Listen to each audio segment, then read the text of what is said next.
In today's video, I'm going to teach you how to send a WhatsApp message from Zapier all in just 5 minutes. Whether you're automating reminders, sending updates, or notifying team members, Zapier can help streamline your tasks by automating WhatsApp messages. Let's dive in and get started. First, head over to Zapier. Open your preferred web browser and type in the web address or simply search for Zapier. Once the page loads, you'll see the login button located at the top right hand corner of the page. Click on it to enter the login page. If you have a Google account, you can simplify the login process by clicking on the option that allows you to log in with your Google account. This is a quick and easy way to get started without remembering extra passwords. Once you're logged in, look for the Create button. It should be prominently displayed on your Zapier homepage.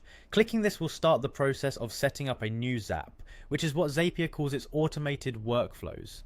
Now go ahead and click on Zaps to bring up the options for creating a new automation. Next, you'll need to set a trigger, which is the event that starts the automation. Look for the option to click on Trigger and give it a click. For this setup, our trigger will be an email event. So go on and select Gmail as the application. You'll be asked to choose an event related to Gmail. Locate and click on New Email Matching Search. This will allow the trigger to activate when a specific email arrives. After setting the trigger event, you will need to sign into your Gmail account to authorize Zapier to access it. Once this is complete, you can run a test to make sure everything is working properly. The test will ensure the trigger is fully operational and that Zapier can pull data correctly from your Gmail account. The next part involves setting up the action, which is what happens once the trigger activates. Click on Action to begin configuring this part. In the search bar, type WhatsApp. Select WhatsApp notifications from the list that appears. This selection will enable sending a WhatsApp message as the action for this Zap.